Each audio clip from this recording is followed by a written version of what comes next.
Hi, my name's Rob and I'm here to talk to you about fake news. So what in the heck even happened with the 2016 presidential election and fake news? Let's find out.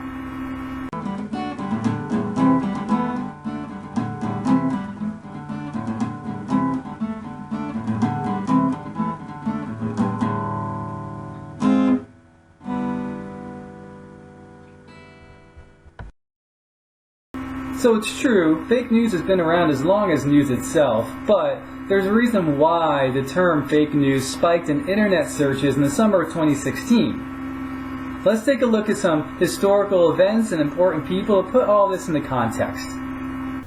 So let's put this into context. Starting in the 90s, the era major players entered the picture. It was a time of transition that manifested in anxiety and trepidation over the future. X-Files, a show about UFOs and conspiracies, was a mainstream success. Bill Clinton became the first Democratic president in 12 years. From the very beginning, there were conspiracy theories and real questions about him. Some wild claims included Clinton having been brainwashed by Russians. There are many more wild claims, but also more serious accusations, including sexual misconduct and harassment throughout his political career. The president's libido ended up being the topic of an impeachment hearing. The 2000 election. Al Gore won the public vote while George W. Bush won the electoral vote, decided in a court ruling that happened to occur in the state where his brother was governor. The new millennium came with no Y2K or doomsday. The world didn't end. However, it changed forever on September 11, 2001. Right when America seemed to be stabilizing in this new normal, the biggest economic disaster since the Great Depression occurred. Then came Barack Obama, the first African-American president and a symbol of hope to many, yet conspiracy material to others. Conspiracies ran wild, often contradicting themselves.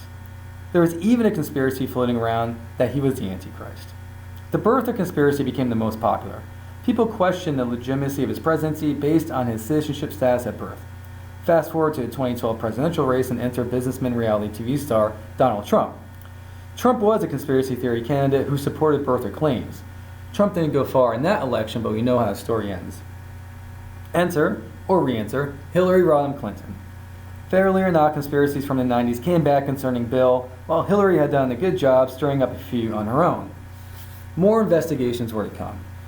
This time, they involved her use of a personal email server to send and receive classified information. The investigation lasted into Hillary's 2016 Democratic primary run. Speaking of that primary, Sanders gave Clinton much more pushback than anticipated. Hillary was amassing delegates at a faster rate than Sanders, even in states that Sanders had won. This is because superdelegates favored Clinton and were not bound to follow the majority vote. And then the bomb dropped. At the least, WikiLeaks showed Hillary in a poor light. At worst, the leak showed, amongst other things, an effort amongst party insiders to favor Hillary over Sanders in the primaries and unfavorable policies during her tenure as Secretary of State.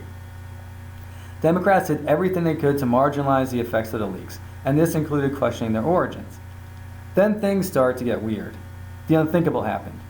And that's not even the weird part. The weirdness stemmed from intelligence agency investigations into computer hacks that occurred during the 2016 presidential election. At first, the investigations seemed to be general in nature. Then they focused on potential Russian involvement with the backdrop of WikiLeaks, which Democrats claimed were Russian in origin, even though Julian Assange, the leader of WikiLeaks, repeatedly denied the claim. The story turned into a concerted effort by Russia to make Hillary look bad and ultimately supporting the election of...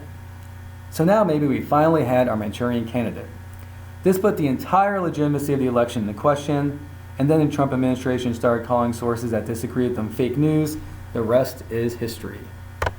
Understanding the history, people, and events that led to fake news dominating the 2016 presidential election provides you a clear, non-biased view of what transpired. Now, if you like this video, be sure to click the thumbs up button, and if you'd like to learn more, please subscribe. Thank you for watching.